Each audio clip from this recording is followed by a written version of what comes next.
O sa ato ang tema karon nagaingon, count your blessings or ihapa ang panalangin mo. Kini nga maong pulong or passage or phrase, kumbaga nagaauhag kini kanato nga i-focus ang atong muna-una sa mga panalangin nga naata. Sa mga butang nga unsay naata, dili sa kun unsay wala sa atoa. And this is also the act of being grateful. Kana bitang mahimong mapasalamaton ta kun unsa ang naa sa atoa. O ang ato ang passage mga igsoon, makita nato sa 2 Kings chapter 4 verse 1 down to 7. Kings mga igsoon, focus sa kung unsa ang naa sa atoa. Ang ato ang passage makita din ha sa 2 Kings chapter 4 verse 1 down to 7. Ang istorya mga igsoon nakafocus kini sa widow's olive oil. Ang gamayng tibod sa lana sa usa ka byuda. No? Atong basahon ang maong passage sa 2 Kings chapter 4 verse 1 down to 2. Basahon na to.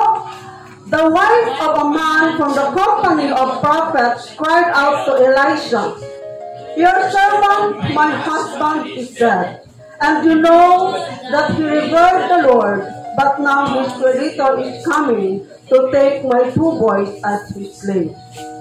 Elisha replied to her, "How can I help you? Tell me, what do you have in your house?" "Your servant has nothing there at all," she said, "except a small jar of olive oil." Elisha said, "Go around and ask all your neighbors for empty jars. Don't ask for just a few. Then go inside and shut the door behind you and your sons. Pour oil into all the jars, and as each is filled, put it to one side." Verse 5, she left him and shut the door behind her and her sons. They brought the jar to her, and she kept pouring. When all the jars were full, she said to her son, "Bring me another one." But he replied, "There is not a jar left." Then the oil stopped flowing. She went and told the man of God, and she said, "Go, sell the oil and pay your debts, and you and your sons can live on what is left." So mao na ang istorya mga igsoon nga dunay usa ka byuda, siyempre byuda namatayan og bana, no? Kay byuda man ang isgutan, bana ang nawala. O sarihan, kumaga ang background sa istorya, sarihan namatay ang bana sa usa ka babayi, butang nato nga nagtipon o nagtapok ang mga kababayan ni adtong maong village or sa ilang basic nga purok, no? Basic nga purok dito nagtapok ang mga kababayan aron makisimpatiya sa maong babayi. O diha naabot ang iyang mga nautangan aron pagkuha sa iyang duha ka anak nga lalaki aron himuon kining mga ulipon isip bayad sa ilahang mga utang. O diha dayon kumaga nagpakitabang ang mga byuda kang propeta Eliseo. O gimutana si propeta Eliseo sa maong byuda, "Unsa may akong matabang sa imuha? How can I help you? Inda ko kung unsay naa ka sa imong balay. Tell me what you have in your house." Nagingon siya, "Your servant has nothing there at all, except a small jar of olive oil." Wala bisan unsa gawas sa usa ka tibod sa lana. Imagine nimo, imagination as you hear the word small jar? Unsay na imagination? Garapon. No? Small jar. Garapon. Mabalaan na to niya. And then, giingnan siya ni Propeta Eliseo, lakaw o paghulam o mga walay sulod nga panaksan. Empty jars. Don't ask for just a few. Ayaw pangayo paghulam nga gamay lang. Dapat daghan as many as you can. Then go inside and shut the door behind you and your sons. Then panirado kamo uban sa imong mga anak o ibo mo ang lana dito sa mga panaksan o sa mga panudlanan nga imong gihulam. Tama po? Gibuhat sa mga biyuda ang giingon kaniya. Then when all the jars were full, she said to her son, "Bring me another one." But he replied, "There is not a jar left." Then the oil stopped flowing. Tanihang wala na'y kasudlan ang maong lana, ni undang pud o agas o tulo ang maong lana. Then she went and told the man of God, and she said, "Go, sell the oil and pay your debts." Gibalitaan niya si Propeta Eliseo sa maong nahitabo, o ganyan siya nga lakaw, ibalik niya ang mga lana, bayri ang imong mga utang, ikaw ang imong mga anak, mabuhi, magkinabuhi sa kununsa ang mahigiling. Now, aron atong masabtan mga igsoon, there are two important keywords sa ato ang passage. First one is the widow. Biyuda. Kanunay natong mabasa din sa Biblia ang biyuda. Kumbaga sila ang bida din sa mga istorya sa Biblia. So, unsa ang biblical meaning sa word nga widow? The word widow means a woman bereft of splendor and abundance after losing her husband or son. Babae nga gihikawan sa kahamugaway sa abudansya, human na siya na namatayan or nawatan sa iyang bana or anak nga lalaki. Because in ancient time, ang usa ka babae, doon siya'y property, doon siya'y kabtangan or bahandi kung siya na-attach sa iyang bana or sa iyang anak. Nga lalaki. Kaya sa unang panahon, ang babae, wala siya'y katungod nga makaangkol og power in society, wala siya'y katungod nga doon siya'y tingog, o doon siya'y kanang katungod nga mong apil-apil sa komunidad. Ang babae, naaragid na siya, nag-atiman sa tulo kaba. Balay, bana, bahandi. Moragid na ang role sa babae sa unang panahon. Tag-atiman sa tulo kaba. Bata, balay, bana, bahandi. No? Kung doon ay bahandi. Kung wala dito lang ta sa bata, balay, bana. Anak. So, ang widow, nagpakita usab siya nga kini usa ka mga helpless o mga nanginahanglan. Kaya naman, nagakinahanglan sila o kanabitang guidance. Naman tayo mga biyuda doon, no? Mga biyuda. Usually, ang biyuda, once they are losing their husband, siyempre dako ng mga anak, ang mga anak adunay mga pamilya. So, ang biyuda, mabilin nga siya na lang yun usan. No? Kasagaran.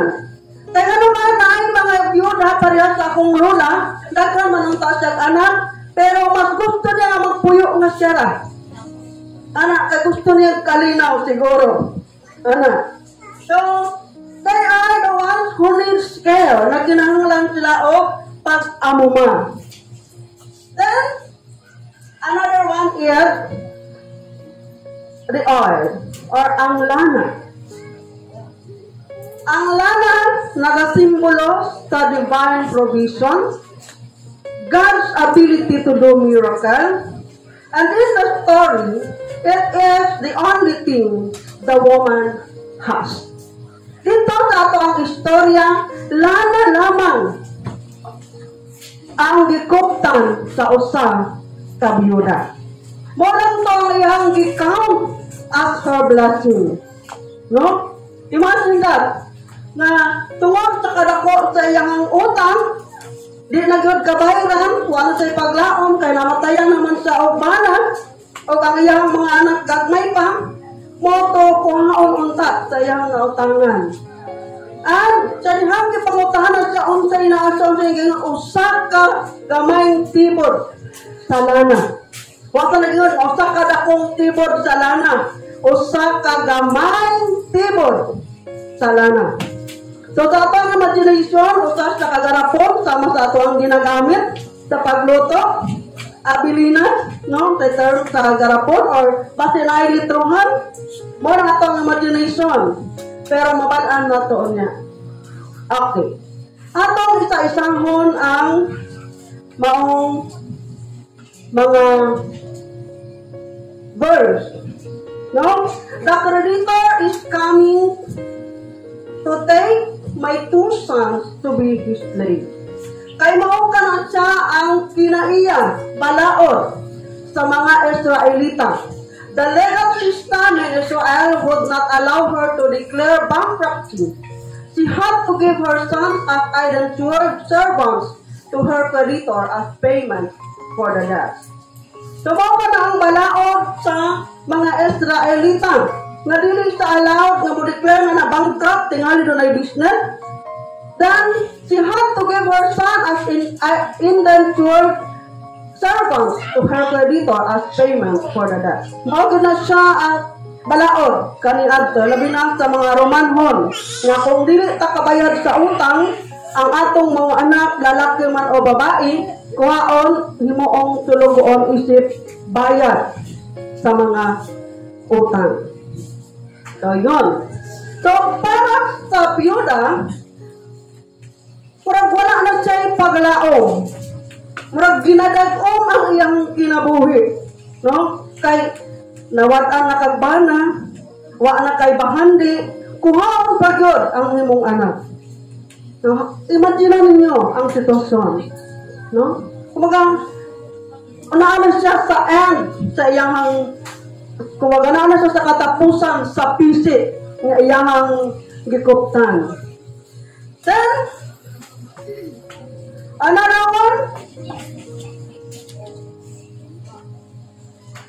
sa dihang gipangutanan siya, unsay naan, your maid servant has nothing in the house but a jar of oil.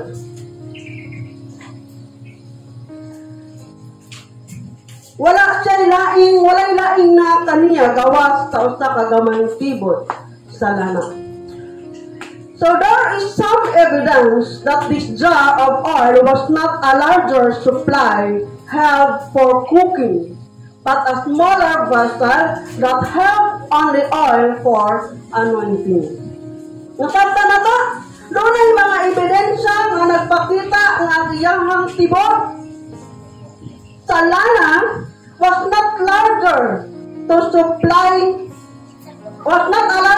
supply held our cooking. Dili ay sama sa ato ang gina-expect nga katong iyang lana or mantika di garapon. Kanang ginagamit nato pang luto sa kusina. Diba nga to ang mantika, lana nakagarapon na siya. Ang palit tagbali 5, daghan na. Diyos. Pero ang nagingon, but a smaller vessel that held only oil for anointing. Gamay kaayo nga sudlanan nga ginagamit panghaplas sa ato ang panahon karon. Imagine daw. Imagine. Lisod po siguro imong panghaplas katong isa ka botilya nga isa ka litro. No, dili siguro.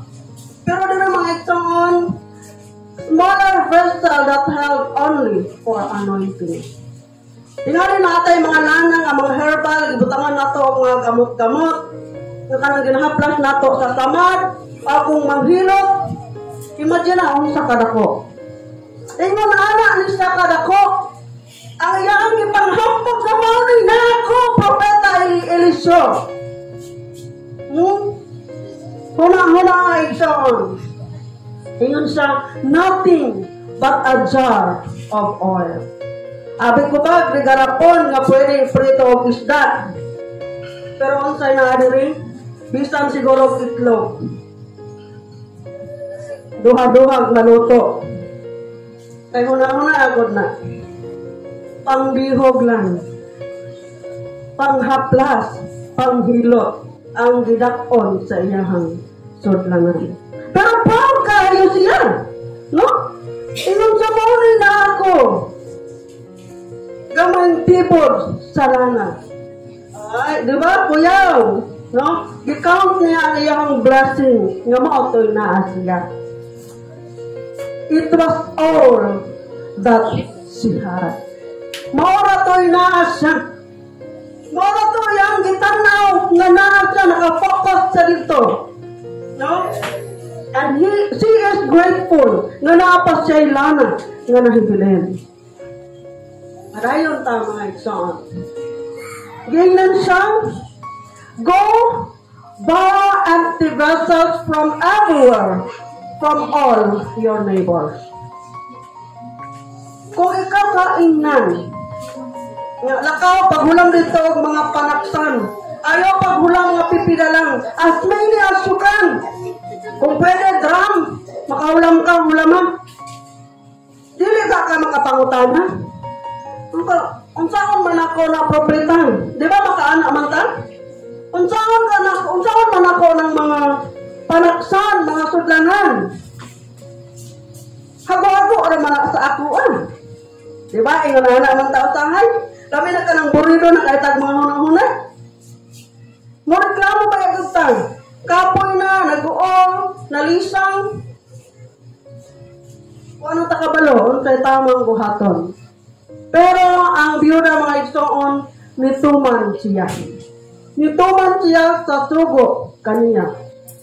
Or, in the other side, since ang biyuda nagbangutan, nagamon, napas sa kasubo, pwede naman siguro ang iyang mga tao sa ayang mga kaubanan, maoy mo dala sa mga sudlanan. Di ba? Mo na ito ang batasan.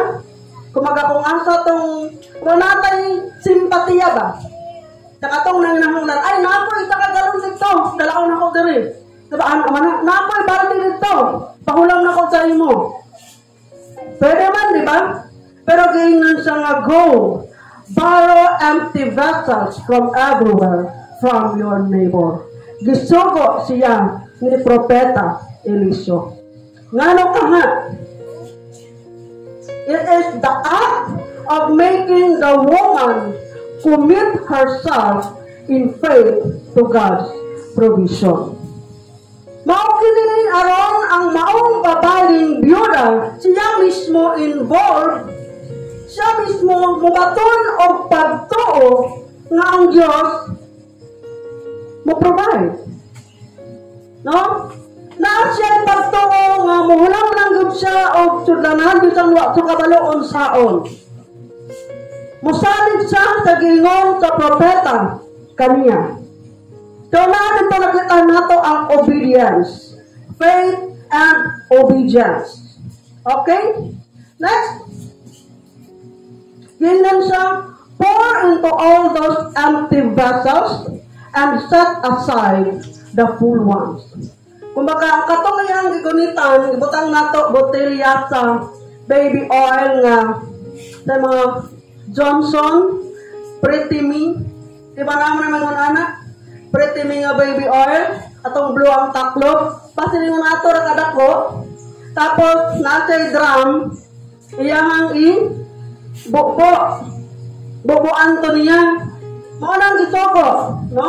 Pour into all those empty vessels and set aside the full ones.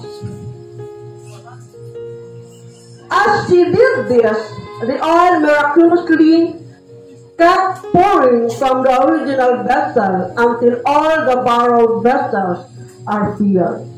Dili ka tama tingala? Katunggikan sa gamay, sige na lang siya og bukbok hangtod nga nasudlan ang tanan. Og sa dihang gihingnan niya iyang anak na tagai pakog sudlanan. Nagingon ang iyang anak, wala na tay sudlanan ma. Wala na tay sudlanan nay. Og dito ni undang og agas ang lana. So the oil ceased. Ni undang og agas ang lana kay wa nay sudlanan. The miracle was given according to the measure of her previous faith in borrowing vessels.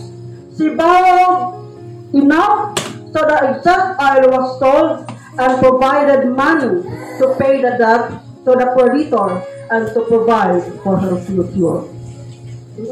Kupaga, ang milagro nahitabo pinasikad sa iyang nahiunang pagtuo sa iyang paghulam o mga panaksan. Naghulam siya og igo aron ang mga sobrang salana iyang igabaligya ibayad sa iyang mga utang ug ang nahibilin aron mamahimo niyang panginabuhian karon og sa umaabot. Imagine that. Na-imagine ninyo ang flow sa istorya, mga igsoon? Nasundan ba na to? Significant points to ponder. Base sa istorya nga atong gihisgutan, doon ay mga importanteng puntos nga angay natong pamanandungan. The creditor is coming to take her two sons to be slaves. Ang iyahang nautangan ni abot ni adto aron kuhaon ang iyahang duha ka anak aron mamahimo o lipot. In our life today, isip mga Kristohanon, sumusunod ni Kristo, we have two sons that is important to us. Doon tayo duha ka mga anak nga lalaki nga mobarog uban ka nato.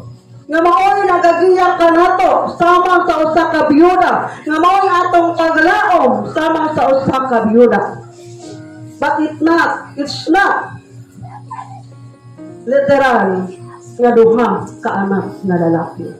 And this creditor not necessarily nga nautangan nato sama sa asa, sa Bombay, kay MBI, maong sa paybakoron.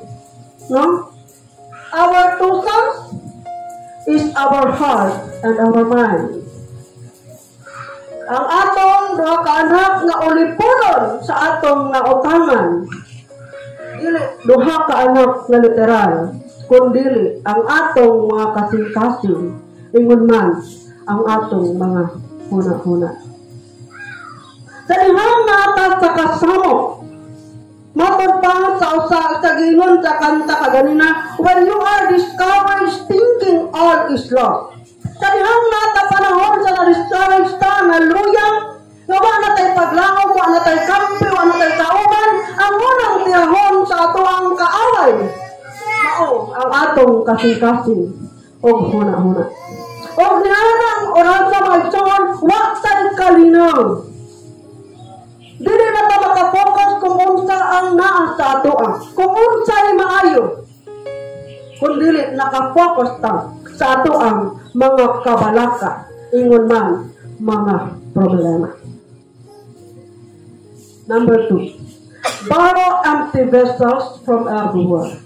Wala ka nag-ingon nga paghulam og sudlanan, kundi paghulam og walay sulod. Bisan asa. Kaya pwede naman manikas ang byuda. Pwede naman sa maghulam nga doon ang pagsulod na tunga. Pero giingnan dyan siya nga maghulam ka o walay sulod na mga panagsan. Why it should be the empty vessels? because we are only filled according to our emptiness. Ang atong kating-kating o hunahuna mapunan lamang kini sumala sa kunon sa kini kahawan. If you are filled with anger, if you are filled with pride, dili gyud makapuntirya or makapenetrate ang oil nga mao ang balaang espiritu. So, kinahanglan atong i-empty ang atong kaugalingon ato bangan sa Dios. Kaduha. Pour the oil in those empty vessels and set aside the full ones. Igabo po ngadto sa mga walay sulod nga sudlanan ang maong lana ug ang napuno na set aside, ipadhaplin, iplastar, ipahilo na. Same as our life. Kung puno na, dili gud siya masudlan. Kung puno tang sa mga kasuko, puno tang sa garbo, puno tang sa mga pagdumot, dili gud ta masudlan og oil. Dili gud ta masudlan og panalangin. Dili gud makaliho ang milagro. Kaya nga naman, ang milagro mulihok lang sa kung pinasikat sa atong pagtuo o sa kahawang o sa atong paminahangnan. O kadtong napuno, set aside the full ones. The other term for set aside is distinguish. Pinalahi, pinasahi. Katong mga napuno, doon nagwiti mailhan, napuno na siya. Kanang tawhana, puno na siya sa balaang espiritu. Kanang tawhana, Kristohanon. Mailhan ko mo na, ma-identify ko nimo ang tao nga dunay Dios sa kinabuhi. Panahon sa katalagnan, panahon sa problema, panahon sa kasuko. Mailhan ko nato na mga igsoon. 4. Sow the oil seeds. Tanihang na mo na yung anak nanay, ma, wa na'y kasudlan, awa na tayo sudlanan. Ni undang o agas ang maong lana. Wa sa laingon nga nahuman ang lana nga naapay wa na sudlan. Pero sa dihang wa na'y kasudlan, wa na'y sudlanan. Ni undang o agas ang maong lana. It is us who limit God's miracle in our lives. Not God limited His miracle. Kita ang naghatag, nagset og limitasyon sa milagro, sa pagpamuhat sa Ginoo sa atong kinabuhi. Dili ang Ginoo. Since we are celebrating our Thanksgiving today with the theme, Count Your Blessings. And we are always living a miracle day by day. And then celebrating Thanksgiving is to show our gratitude, how blessed we are. Sa pag-celebrate na to of Thanksgiving, atong ipakita kung unsa ta kamapasalamaton, kung unsa ta pag-atiman sa ato ang buhi nga Dios. And of course, we are planning na ito ang gusto kong mangyari, ito ang gusto namin mangyari, Lord. Ito ang aming needs, Lord. Kung asa ni mo giset ang pagpamuhat sa Ginoo sa imong kinabuhi, dira ragud na tamang ang milagro. Kay kabalo ko tananta sama sa usa ka biyuda. Dili man tanan biyuda pero sama sa sitwasyon sa usa ka biyuda. We are struggling day by day. Doon tayo mga creditors nga nakasinamok sa atoan. Doon tayo mga kabalakan nga mga hinungdan nga dili ta makafocus. But we are too consumed of our worries, of our mga kahiyubos, mga pagdumot, nga wala na ta nakafocus sa kung unsa ang panalangin sa Ginoo. And we are limiting God's miracle in our lives. Gilimitahan nato ang Ginoo sa iyang pagpamuhat sa ato ang kinabuhi, especially in this celebration. Kaya kung gisat mo sa among mind nga ako ang dalon isa ka kilo nga makaroni, isa rapod na ka kilo nga makaroni ang imong madala. Imo man imong gisat sa imong hunahuna. Kung gisat mo imong mind nga ako ang dalon litson, mo po na imong madala. No? And as we see sa ato ang passage, ang milagro mga igsoon, hindi siya kusang dumating. God's miracle is not automatically, isang pindot mo lang, nandyan na, no. Kinahanglan mo participate ta. Kinahanglan involved ka sa pagpamuhat sa Ginoo. Kumbaga, atong i-prepare ang mga panudlanan. Aron ang milagro sa Ginoo, dili makawang, dili mausik sama sa nahitabo sa kinabuhi sa usa ka byuda. Always remember mga igsoon, count your blessings. Sa dihang gipangutana ang usa ka babae unsay naa siya, usa ka byuda, ingon sa wala. Gawas sa usa ka gamayng tibot sa lana. Sa panahon nga pangutan-on ka, unsay naa ka, unsa kaha ang imong ituban. Kung karon giimbitar ka sa usa ka kumbira o pangutan-on ka, unsay naa ka, unsay imong madala, unsa ang imong ituban.